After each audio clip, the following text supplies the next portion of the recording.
Good evening, ladies and gentlemen, and welcome to another episode of The Package Tourist, hosted by yours truly, the Package Tourist and the magical mystery tour called Life, Matthew DiBiase. Tonight's guest is author John Nogowski Sr. John lives in Florida and is an award-winning sports writer and teaches AP Language, English, and Journalism at Gadsden County High School in Havana, Florida. Tonight, we will be discussing his latest release, Duels, which was published last March, and we will also discuss his other literary works. He's written 2 books on Bob Dylan, and also his book, Nashua, How Ronald Reagan Led Us to Donald Trump. John, welcome to the show. It's a great honor and privilege to have you here. And I'd like to start off by asking you, John, please tell our listeners about your latest release, Duels. Well, this was kind of a fun thing. As I think I mentioned before, my son is a baseball player. I was a sports writer for 25 years. My son made it to the big leagues with the Cardinals and Pirates. And he was playing in the Dominican a couple of years ago, and his pitching coach on the team, John plays first base, was a guy named Phil Reagan, who was a former big league reliever, who was, I think, 15-1 one season for the Dodgers.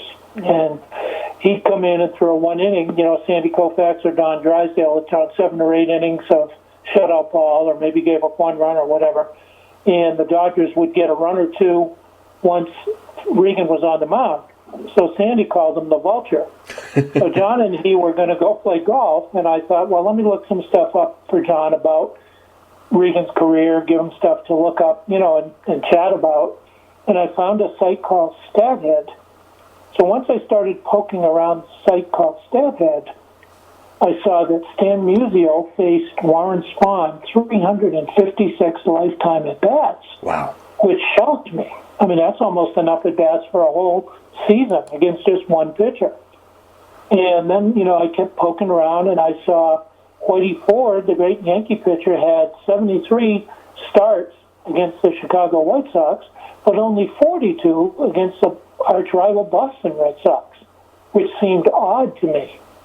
So I kind of went from there. And, the more things that I kind of dug into, the more I just was fascinated by it. So the book is kind of like a deep dive into these great matchups in baseball history. We know Babe Ruth hit 714 home runs. Who did he hit them off of? Who were the pitchers that got him out? So it's that kind of thing where you've got all these statistical anomalies or, amazing things that maybe you just don't really know about. You know the names, you know all these players, but you don't know the specifics. Like Hank Aaron, for example, started his career 1 for 23 against the Dodgers' great Don Drysdale. And, that certainly doesn't look like a Hall of Fame number. But Aaron figured it out. He ended up batting .292 against them for the rest of his career after those first 23 at-bats. And he hit 17 home runs off them, more than he hit off any other pitcher. Yeah. So it's that kind of thing, where you're just finding out stuff that you just never knew about. And it's just kind of cool. Now, you mentioned the Musial Spahn rivalry there, over 300 at-bats. Was that the longest batter-pitcher duel that you came across in terms of number of times they faced one another? Yeah, that was the most that I saw. Now, what was interesting to compare that to modern day, Derek Jeter played 20 seasons. So I thought, well, let's see who he faced in his 20-year career. There were only 3 pitchers that he had more than 100 at-bats. Wow. That's how the game's changed. James Big Game Shields, Tim Wakefield, and Felix Hernandez, and they were just barely over 100 at-bats. Wow. So that just shows you how much the game has changed.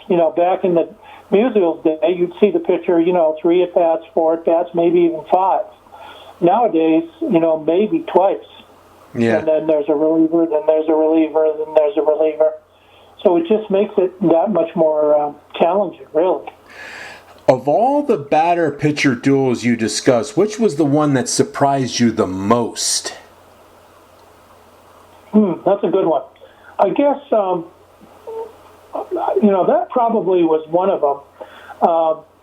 There were just, I have a whole chapter on anomalies where great players struggle against, just kind of average or below average pitchers. One of the big surprises for me was the great Rogers Hornsby, who was probably the greatest right-handed hitter in the history of the game. At least he had the highest average. He hit 358 lifetime. And there was a guy who pitched for the Boston Braves, a couple other teams. One season he was 4 wins, 25 losses. And Rogers Hornsby couldn't hit him. And the guy didn't throw hard. He had no more than 57 strikeouts in a single season. And yet Hornsby batted 130 against this guy. Yeah. And I mean, I think he got a hit in his next to last at bat to get the average up to 130. And the guy was just a junk baller, but for whatever reason, Hornsby just couldn't hit him. Yeah. And that was a fun thing. Was just looking at these players that some of whom I read about, some of whom I watched. How they, in some cases they wore the pitcher out, in other cases they struggled. Willie Stargell, the great Pirate, was 0-83 against Sandy Koufax. I mean, that's wow. rough. Well, but hey. Frank Thomas was 0-83 against Pedro Martinez. So even some of these great players, struggled. Yeah. Now, you mentioned Babe Ruth. I recall reading there was a guy named Hub Pruitt who was absolutely poisoned to Babe Ruth. Do you discuss that little matchup there? Yeah, that was one of them. There were a couple of pitchers that he had a hard time with. But, he was a swing and miss guy. So if you threw hard, you were going to get him out sometimes. One of the matchups that I looked closely at was how Babe Ruth and Ty Cobb did against Walter Johnson, who was the greatest pitcher of their day. He had 110 lifetime shutouts, which is like twice as much as anybody else in baseball history. And, Cobb's numbers against him look really good. One season he was like 7 hits and 12 at-bats or something. Another season it was like 12 hits and 17 at-bats, something like that. Well, the reason was Johnson was old. And he'd thrown so many innings that, he was pretty much, winding down his career. And all of Cobb's hits pretty much came in those last 2 seasons. And if you looked at his average otherwise, it was 250. Yeah. 250, I think it was. Yeah. So, no big deal. Same thing with Ruth. Ruth kind of pounced on him towards the end. But, for the longest time, he was an incredibly dominating pitcher. Okay. And he didn't really throw much of a changeup. It was mostly just fastballs. Okay. Now, in the book, you talk about how Casey Stengel would not start Whitey Ford in certain games. You talked about, Boston and all that. Apparently, Stengel would not use Whitey Ford at Fenway Park. Is that correct? Yeah. That was one of the big revelations to me in the book was, the Yankees were such a dominating team. And, I always kind of wondered why Whitey Ford won 236 games, which is impressive. But with a team that was as dominant as they were, why he didn't have more wins. And he only won 20 games a couple of times. And that was after Stengel had been replaced as manager and Ralph Houck let him pitch on a regular schedule. Casey was very careful about when he used him and where he used him. So that was a surprise. And then, once I looked at Whitey's record at Fenway Park, he had a lifetime, I think, 14-12 record in a 6.16 ERA at Fenway Park. Yeah. So that's why, Casey would throw him once in a while at Yankee Stadium, maybe, because that was a big ballpark, but not at Fenway. Yeah. And it's kind of surprising because, he was a terrific pitcher. He certainly deserves his spot in the Hall of Fame. But, other lefties came into Fenway and pitched. Ron Guidry pitched in Fenway. Sam McDowell pitched in Fenway. Mickey Lolich pitched in Fenway.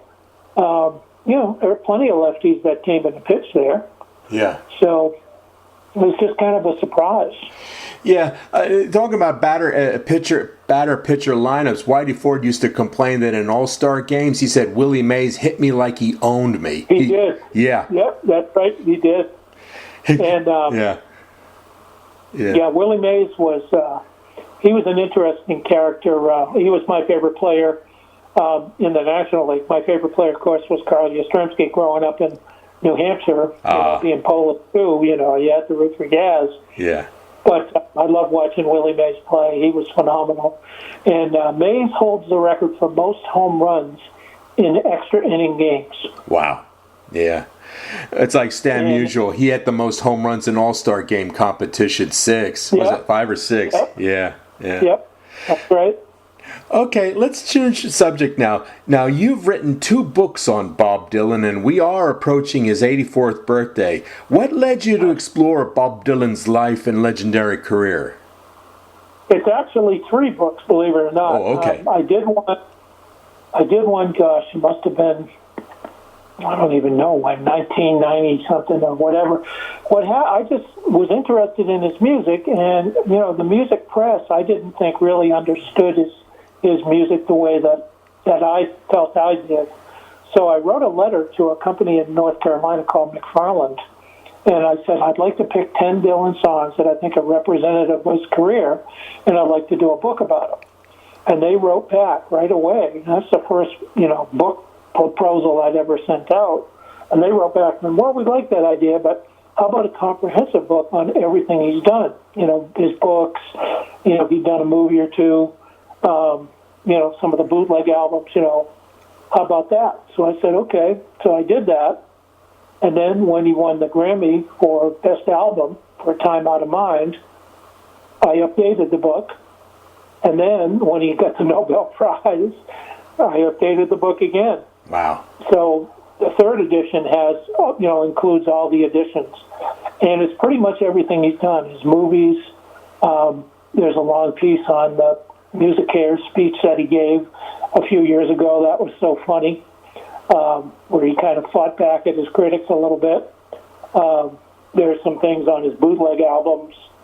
I've got to see him in concert a few times, so I wrote about some of those. Just a lot of stuff on all things Bob, really. And I've never interviewed him. Never really have any interest in interviewing him.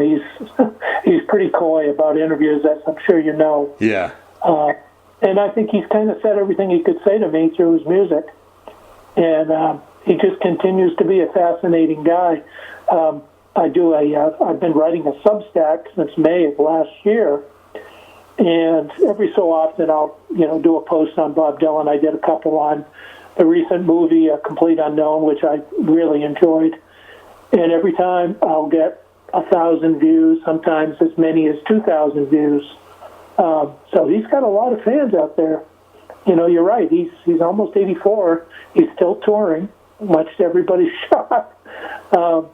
But, people love him. And, he's just had an amazing career. What was the biggest surprise you uncovered while researching Bob Dylan?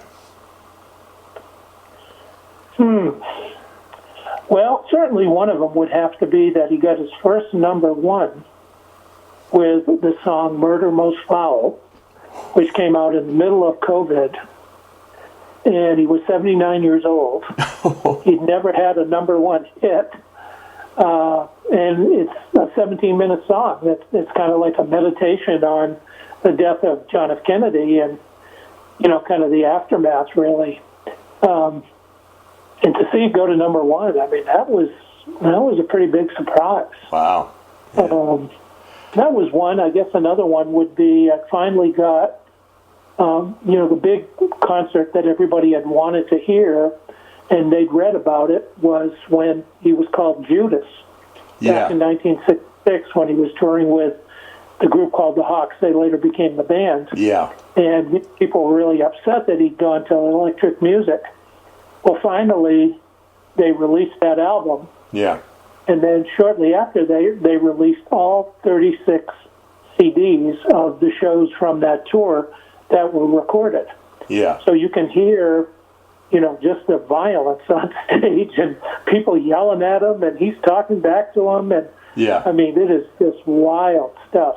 Yeah. And so I really enjoyed that. I have the box set of it, and I wrote about that in my Dylan book, and that's a fun thing to listen to. If you've never heard it, it's pretty wild. No, that Manchester Free Trade show that you're talking about, it is a Paco. I mean, my favorite moment during the acoustic set is Desolation Row. I mean, it's just him and an acoustic guitar, but the strength. I mean, it just cuts right through. I mean, that harmonica solo, the strength of the man, at the absolute peak, literally of his ability there. And of course, the whole electric set. I mean, Mickey Jones, that's not even Levon Helm on the drums, it's Mickey Jones. And him and Robbie, just the strength of their guitar work is just unbelievable. And like when Dylan does Ballad of the Thin Man, I mean, he literally snarls, anger and rage with that lyric. I mean, it's awesome. Yeah, definitely. And the thing was that I've read, since then, quite a bit of different accounts of what happened and stuff. And in some cases, they really actually had people organized to go to these shows and just basically give them a hard time. Jeez. And on the one hand, you could make the case that this was his greatest music. Yeah. And yet, the response to it certainly didn't seem that. And then, when he went on tour with the band in 1974, I got to see the show in Boston. Wow. And, Robbie said, we just did the same thing, and now people loved it. Yeah. It made no sense. Yeah. Well, those fans were so much older then, but they became younger than that now, to quote Bob Dylan. I'll tell you one thing, John. For me, I've always been fascinated with the basement tapes. When you consider the setting, he was recovering from the motorcycle accident. This is the aftermath of 66, 67 when he recorded all of that. What strikes me is while everyone else was exploring the ionosphere, with psychedelics and all that, Beatles, Rolling Stones, and the San Francisco groups, what does Dylan do? He goes back to earth, literally to the most absolute basic fundamentals of music. Exactly right. Yeah. I mean, country music. Right. Yeah, country music, folk music, even English music. I mean, he drives from all of it. Yet it's none of it. Yep. It's just utterly Dylan. Yeah, he takes it from everything. It's the most eclectic taking. Yet it's just the stories. I always considered the basement tapes his version of writing the great American novel. Yeah, in some ways it's true. I mean, I think what was happening as well was he saw how what potential the band had and just how great they were. Yeah. And Robbie talks about how he'd come in with a couple of songs, that he wanted them to learn. Songs that these guys would never play. I mean, they played bars. They played rock and roll. They played blues. They wouldn't do these country songs. So he kind of broadened their horizons as well as his own. And like Garth Hudson said, he'd write these songs on the typewriter and then bring them downstairs. He said, and they all were funny. Yeah. He said everybody was laughing, and and he just kind of pulled these things out of the air. And in a way, it's almost a miracle that we have them because the bass was had one of those old radiator heaters down there. Yeah. And, it was really the garage. Yeah. And certainly not a place where you'd think you could make a recording. But, Garth was really good at it. Yeah. And I actually drove there when I went to Woodstock. I just had to make the pilgrimage. I had to find it, and it isn't easy to find. Yeah. But I did, and I just kind of parked outside and just kind of looked at the house and just thought, wow, this really had an impact on popular music. Because once he did that, and then followed with John Wesley Harding, and the Beatles were doing Sgt. Pepper and the Rolling Stones, Their Majesty's Request and all that kind of stuff. It was just, as you said, just kind of back to basics, Yeah. And it was just interesting. And those are fun. they're fun to listen to. Yeah. They really are. Personally, though, I do prefer Basement Tapes over John Wesley Harding. I think Basement Tapes is more well-rounded. It rocks better in many ways than John Wesley Harding in many ways. You know, just the way my personal view and all that.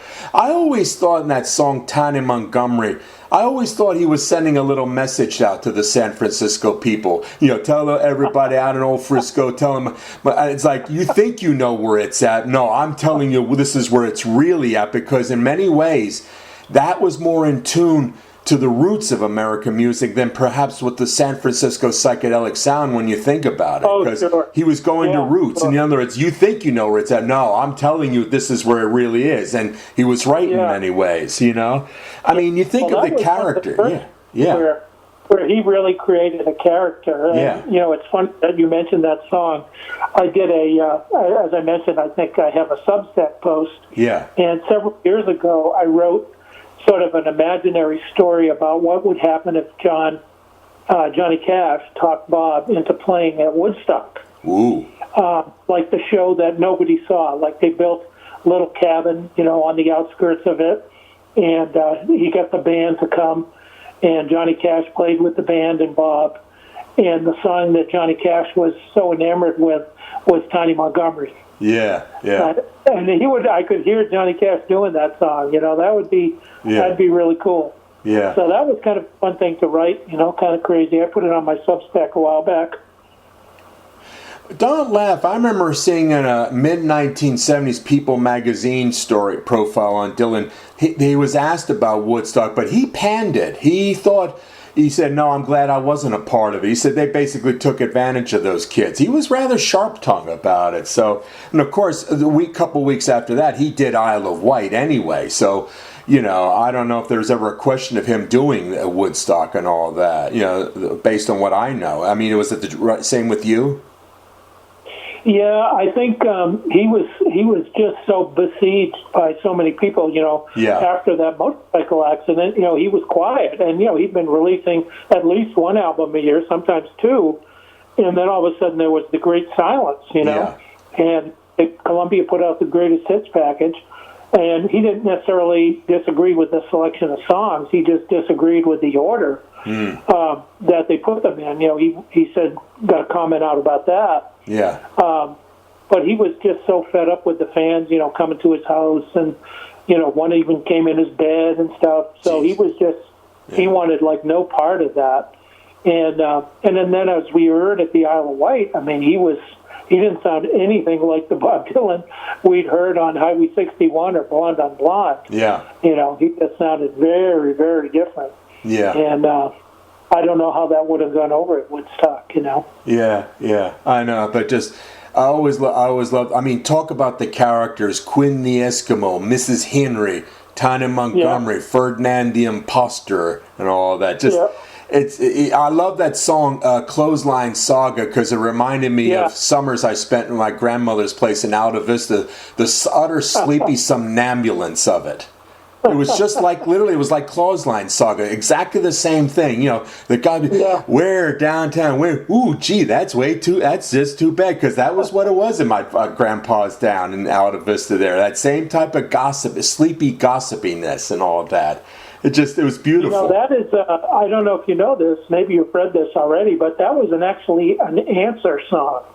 Oh. Do you remember Bobby Joe Gentry's song? Yeah, which is fantastic in its own right. Someone actually wrote that book, Invisible Republic. They talk about that. Yeah.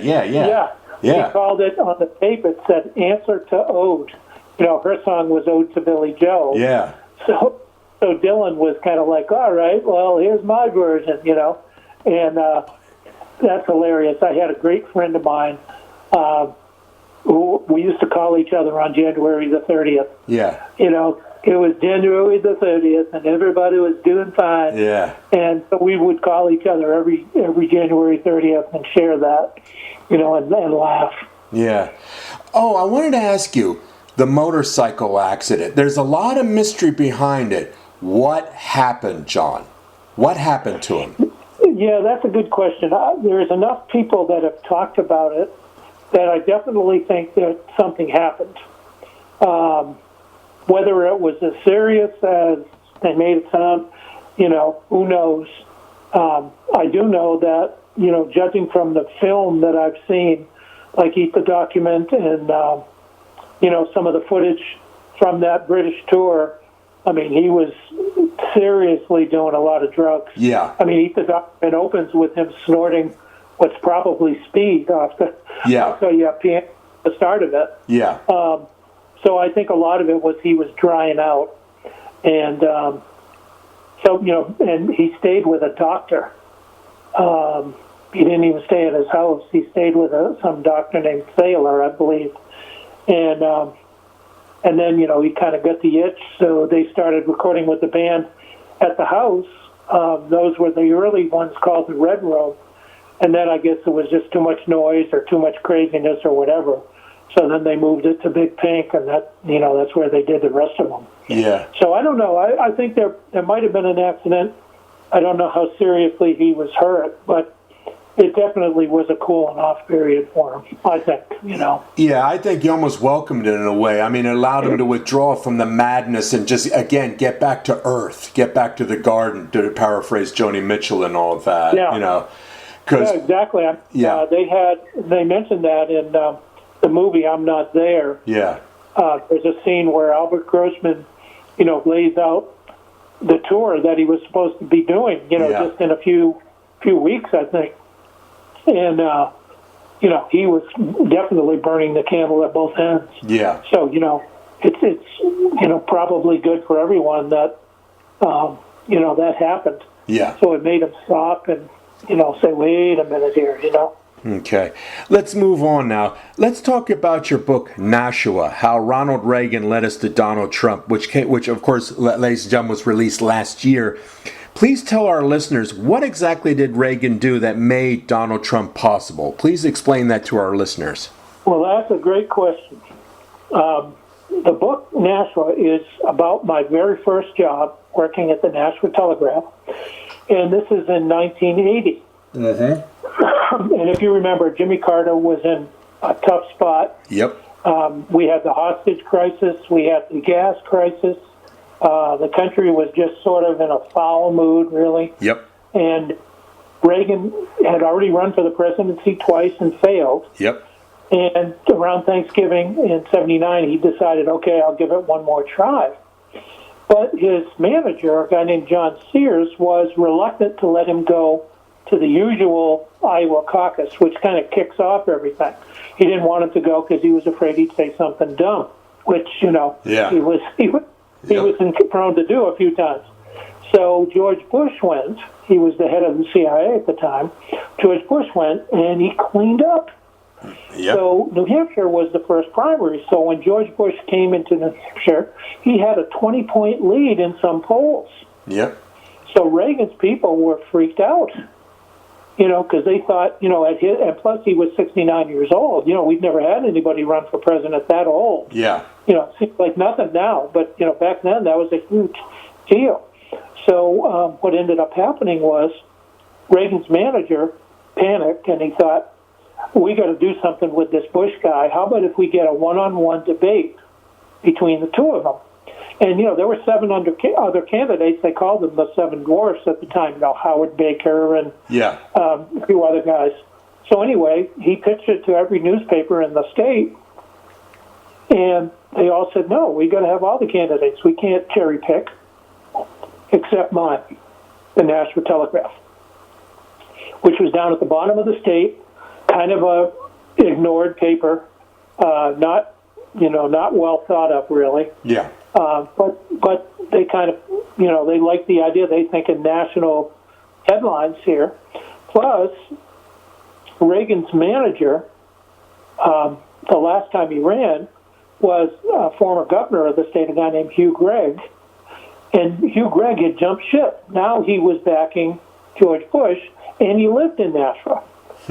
So it all kind of was like a perfect storm. So the newspaper sponsored the debate, or tried to. Bob Dole protested, so the newspaper couldn't, actually sponsor it. It'd be an illegal campaign contribution. So Reagan's people put up the money. They tried to get Bush to do it, And Bush, he had the big lead, so he's like, well, the hell with that. I'm not going to pay that. So anyway, so Reagan's people paid for it. Then the night of the debate, Saturday night at the Nashua High School gym, Reagan pulled a fast one. He invited all the other candidates to show up on stage as the debate began. Yeah. And the moderator of the debate was our executive editor, who was a jackass. And that's being kind, describing him that way. Oh, my. And he flipped up. So Reagan, he tried to get the sound man to shut off Reagan's microphone. And, of course, Reagan just erupted. He says, I'm paying for this microphone, Mr. Green. Yeah, it's an immortal moment. Yeah. Right. The guy's name was actually Green, not Green. But, Reagan was close. Give him credit. And that's all the audience had to see. They went nuts. And Reagan ended up winning New Hampshire, going away. Yep. Bush got on a plane right after the debate, went back to Houston. He knew he was done. Yeah. And that changed the whole thing. Yeah. Now, what I think Donald Trump learned from that, and the Republican Party learned from that, was it was all about performance, not policy. Yep. It was all showbiz. Yep. And I started writing this. I talked with my wife about it. She's like, "This is a great idea. Yeah. Nobody's written this. You got to do this." So I started writing it, and then a historian named Robert Gallick comes out and puts out a quote that says, more than anyone else, Ronald Reagan led the way to Donald Trump. Yeah. And I thought, I'm right. Yeah. Yeah. And so then, I couldn't, I just couldn't seem to get a publisher to grab it. I tried, but I think, they were scared of the Trump repercussions and so on. So I ended up publishing it on Amazon Kindle. And, and all of a sudden, once it was published, which actually was in, I think, May of last year, all of a sudden these articles started coming out, Here's the New Yorker. Did Ronald Reagan ever leave the White House? Here's how Reagan influenced Trump, and all this. I was like, geez, I was way ahead of these guys. What's the deal with this? Yeah. But that's how it goes.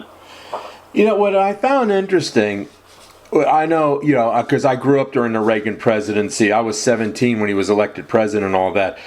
So in a sense, I watched the Reagan thing unfold before me. What struck me was after his presidency ended in '89, the emergence of the Reagan cult of personality.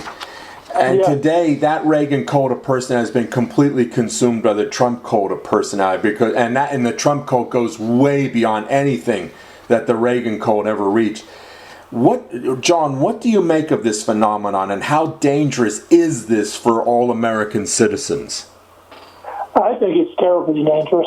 Yeah. I think it's awful. I understand that, people were questioning whether or not, the Democratic Party did the right thing by nominating Kamala Harris. I understand that, the fact that it was a woman, that was an African-American woman. People were reluctant, I think, to go that way, and they kind of knew, what Trump was saying, and there were some issues that were hard to ignore. The border was an issue. Let's face it. I mean, it was a concern. I just think it's unfortunate because you can't believe a word the guy says. And I think he has absolutely no respect for what the people really want. He wants to take care of his friends. When he was in his first term, the first meeting with anybody once he got elected was with a bunch of billionaires down in Mar-a-Lago, and the first thing he said was, "Boy, I just made you guys a whole bunch of money." And it's all about transaction. It's all about what the office can do for him. And he's supposed to be taking care of us. He hasn't brought prices down, not even little. Yeah. And this stuff with the tariffs, it's driving people nuts. The stock market people, they don't know what the world to think. And Hegseth with, these various group chats that people he's got his wife in on them and stuff like this. I mean, this is not the way our country is supposed to be run. Whether you like Trump or not, I mean, this is not the way to do it. I know. I just actually wrote something about this, which I'll have on my Substack maybe tomorrow. I'm surprised that none of the Republicans have come out with the Larry Bird answer, because Larry Bird used to come out of the huddle and he'd tell his opponent, "Okay, I'm going to go down in the corner and I'm going to dribble the ball twice. I'm going to shoot a three and win the game," and then he would go and do it. And I'm surprised that Republicans haven't said, "Oh, well, we're just doing what Larry Bird did. We're telling them what we're going to do, and then we're going to do it." I shouldn't give them ideas, I guess. Personally, my take on the tariffs is that if you see Trump as a tool for Vladimir Putin, what you want to do is, you want to destroy American economic might, because part of our strength in the world was our economic might in addition to our military might. If you destroy our economic power, then it affects our ability to sustain other democracies throughout the world, and uphold those democracies. If you destroy our economic power, then you reduce our ability to be a force in world affairs in that sense. They're basically reducing us to impotence when you think about it. Yeah, that's true. When you first reached out to me and I saw that you worked for the National Archives, I mentioned that's sort of the end of my book in Nashua, is Trump was in the middle of his second impeachment trial, and my wife had a conference in Washington, so I went with her. So while the trial was going on, I thought, well, this would be a good time to go in the National Archives, because I'd never gone in before. The lines were always just too long, and I just, for whatever reason, I just never did. And so I just went in, and it was such a hallowed place. Yeah. And, you see all these historic documents, watching the way Abraham Lincoln made his S's and, just all these things that made our country. And, they have these portraits of all the founding fathers up on the wall. And all these guys that, they had disagreements, of course, among all of them, especially Jefferson and Hamilton, as we know. But they all put that aside for the good of the country. Yeah. And, it just made me think, are we ever going to see that again? Can we ever get somebody who will unite us and will look down the road for the good of America, not just the good of their wallet and their friend's wallet, and it was sad. Yeah, I know. It was a sad thing, and it was a nice way to end the book, really, because, I used an H.L. Mencken quote, where, he just said, sooner or later, there's going to be an idiot in the White House, and that's the way I see it. I know. I know the Trump people won't like to hear that, but that's the way I see it. I know, and a lot of innocent people are going to get hurt because of that, and they are getting hurt right now, and all that. Exactly right. I know. I mean, we could probably do another show like that. Maybe we will someday. We'll just talk about that, You're right. Okay, John, let's talk about yourself. Where were you? Okay, you said you were born in New England, correct? I actually was born in Norfolk, Virginia. My mother was going down to see my father, who was stationed in Key West. So on the way down, she went through a hurricane, and that speeded things up. So I actually was born at a naval hospital in Virginia, but they moved, once he got out of the service, they moved right back up to New Hampshire, a little town called Brookline, which is right on the Massachusetts border. And so that's where I grew up. I went to, elementary school in Brookline till 6th grade, and then we went to the junior high school in the nearby city called Nashua. And I went to junior high and high school there, and actually college there as well. I went to believe it or not, I went to a women's college, called Rivier College. They took in like 10 or 15 guys every year so they could get matching federal funds. And I happen to know one of the nuns was one of my catechism teachers when I was a kid. So they said you kind of needed to know somebody, so I knew her, and she was wonderful. She loved me. She was wonderful to me. So they kind of, I think, helped me, get in. And so I went to Rivier College. I worked like 35 hours a week, I guess, at a grocery store, and took 3 courses. So it took me an extra year to get through, but I got a wonderful education. And from there, I embarked on a newspaper career, worked in the newspaper business for 25 years in New Hampshire and Massachusetts and Connecticut and Michigan, and then finally in Tallahassee, I came down here to be the columnist. for the Tallahassee Democrat covering Florida State sports. Wow. And so I did that for a good while, 7 years, I guess. And then my son was getting to the point where I could either write about everybody else's kids, or I could pay attention to him and try to help him learn how to be a baseball player. And so we kind of shifted gear there, and I started teaching. And, and he ended up being a phenomenal player. Player of the year here, 2 years, and they won a couple of state titles at his school. He played basketball too, and wow, it was just a lot of fun. My wife and I were busy all the time, but they were wonderful days. Okay. John, whenever I interview an author on my show, I always love to ask the standard question. When you were growing up, who were your favorite authors? And of those favorite authors, did any of them inspire you to become a writer or perhaps influence your writing style? Yeah, that's a good question. I've been thinking about that since I saw your question before. I guess probably Mark Twain would be the first one for me. I always loved Mark Twain, and as I grew up, I started reading a lot of Ernest Hemingway. I liked him, and I read newspapers a lot.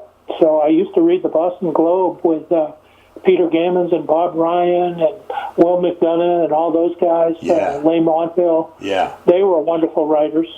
So I learned from them, and then, the further I went in school, I started reading, James Joyce. I loved Hunter Thompson. I thought he was hilarious. J.D. Salinger I liked.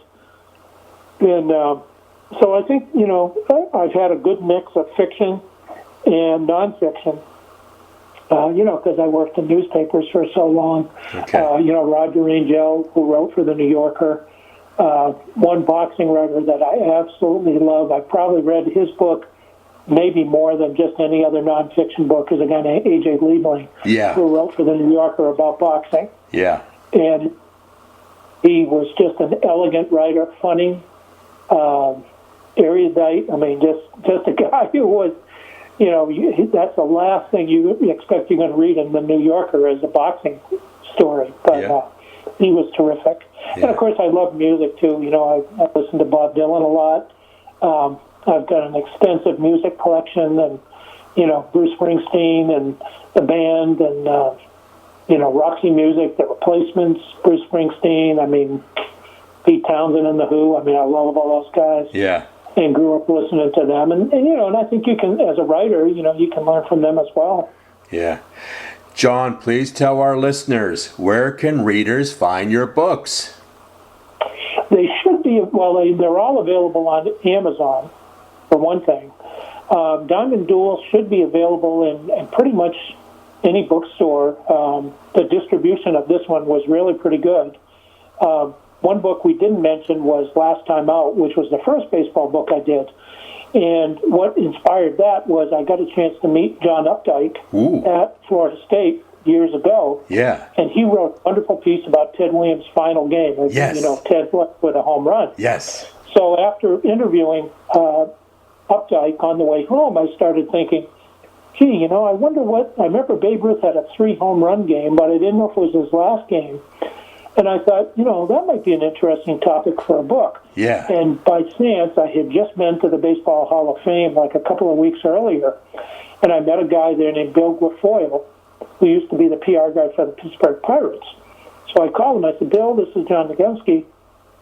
Is this a stupid idea? I said, what about a book about the final at-bats or final games for all these great players? And he goes, John, that's a great idea. He said, I must get 200 pitches a year from writers. He says, nobody's done that book. He says, here, call this lady in Indiana. She works for a publishing company. She'll get you a book deal. So he gave me her number. I called her, and I said, her name is Jill Langford. And I said, Jill, what about this idea? Oh, I love it. Who are the players we're going to do? So with 2 phone calls, I got a book deal. Yeah. It doesn't happen that way. That's crazy. Yeah, and, that kind of got me started. I know. I always loved Updike seeing that paragraph, like a feather caught in a vortex, Williams ran the square of bases, it's incredible. It's a fantastic read and all that, Gods do not answer letters. That's fantastic. Did you know this little tidbit about Updike? The reason he went to Boston was for an affair. Ooh. and the lady stood him up. Oh my! She was a married lady, and she stood him up. So he said, "What the heck? I guess I'll go to the ball game." Oh yeah. And it wasn't a big deal in those days, that there was a pretty lousy crowd. Yeah. Especially considering it was going to be his last game. Yeah. And nobody really knew it. They still had a road trip to Yankee Stadium. Yeah. Yeah. But Williams had said, "No, I'm done. This is it." I know. So Updike just happened to be there and wrote this wonderful story, and I think because of that story, we were able to get all the years of Roger Angell on baseball. I don't think New York would have ever done it if he hadn't kind of set the bar. I know, but that's a beautiful essay though by Updike. I mean, it was just a rarity, and it was for New Yorker too. I mean, like you were talking about New York. Yeah, it was. John, last question. What will be your next book project, and when can we expect its release? The next book project that I'm about, I wouldn't say quite halfway through, maybe 40% through, is a similar book to the one I did on Bob Dylan, covering everything, except this time it's on Neil Young. Ooh. So I've been listening to music and watching some of his, concert videos, and so I've been kind of hacking on that. It'll be out in 2026. Okay. So I still got a ways to go. He's got an awful lot of records and films and stuff. He just is a busy guy. So yeah. But I'm slugging away at that, and of course I'm writing a Substack probably 5 days a week. So I've been pretty busy in retirement. I retired from teaching in 2022. Okay. So it's been a busy time, but it's been a lot of fun. It's just been great. Let me know when it comes out, because I'm scheduling people for next year. I'd love to have you on again, okay? Because I love Neil Young too, okay? Sure, absolutely. Okay. John, I want to thank you so much for being on the show, and you take care, okay? All righty, buddy. Thank you so much, Matt. You're welcome. Okay, bye-bye. Bye-bye. Stay tuned, ladies and gentlemen, for my next show where I will be interviewing author Neil Barber. Thank you and good night.